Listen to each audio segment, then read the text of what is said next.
In 1887, a powerful and wealthy businessman lived a life filled with money, success, and loneliness. Every morning he drank his coffee alone, until one mysterious day he discovered a small note beside the coffee machine.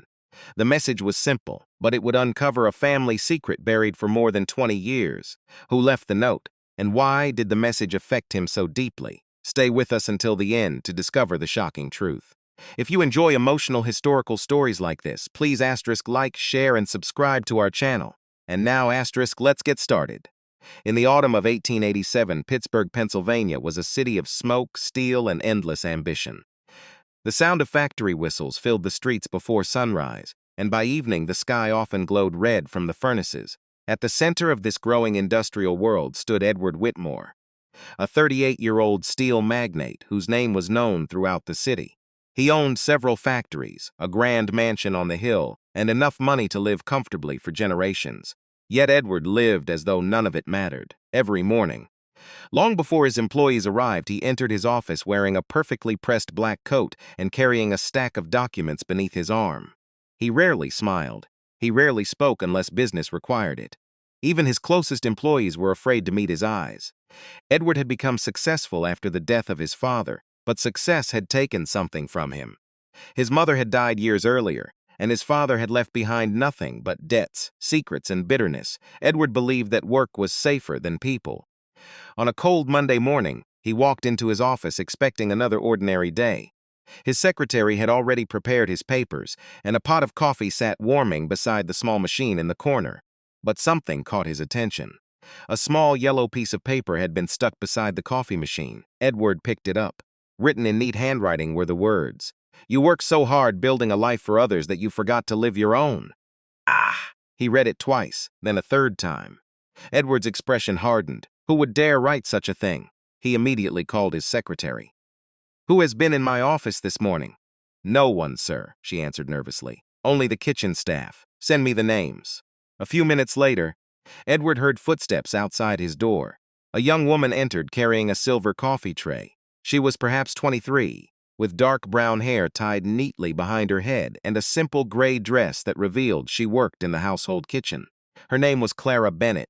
Edward had barely noticed her before. This time, however, he studied her carefully. "Did you leave that note?" he asked. Clara stopped. For several seconds, she said nothing. "Yes, sir." Edward slowly leaned back in his chair. "You think you know me?" "No, sir." "Then why would you write something like that?" Clara looked toward the window, where smoke from the factories covered the morning sky. "Because sometimes, sir, a person can have everything and still look like he has nothing." Edward stared at her. Nobody had ever spoken to him that way. Clara lowered her eyes. "I apologize if I overstepped." She turned toward the door. "Wait." She stopped. Edward's eyes fell to the small silver locket hanging around her neck. His face suddenly changed. He had seen that locket before. His mother had owned one exactly like it. Edward stared at the silver locket around Clara's neck. For a moment, the stern businessman disappeared, and the frightened boy he had once been seemed to return. "Where did you get that?" he asked quietly. Clara touched the locket instinctively. "It belonged to my mother." "Your mother's name?" "Margaret Bennett." Edward's face went completely pale. Margaret Bennett. He had heard that name only once before, many years ago when his mother had been alive. His father had become furious whenever anyone mentioned her. "Where is your mother now?" Edward asked. "She died 3 years ago." Clara's voice softened. "Before she died, she told me never to come looking for the Whitmore family. She said some doors were better left closed." Edward walked toward an old cabinet in the corner of his office. His hands trembled as he unlocked it. Inside were several boxes that had belonged to his mother. He searched through them until he found a bundle of letters tied with faded blue ribbon. One letter bore the name Margaret. Edward opened it. As he read, the truth slowly emerged. In 1864, his father had fallen in love with Margaret Bennett. He had promised to marry her, but when she became pregnant, he abandoned her and ordered her never to contact the family again. Edward's mother had discovered the truth years later, but had kept silent. The child mentioned in the letter was a baby girl, Clara. Edward looked at the young woman standing before him. "You are not just a kitchen maid," he whispered. Clara's eyes filled with tears. Edward swallowed hard. "You are my half-sister." Neither spoke for several seconds. Then Edward remembered the sticky note. He looked at Clara and finally understood why her words had affected him so deeply. She had not merely written a message beside his coffee. She had unknowingly opened the door to a family secret that had been buried for more than 20 years.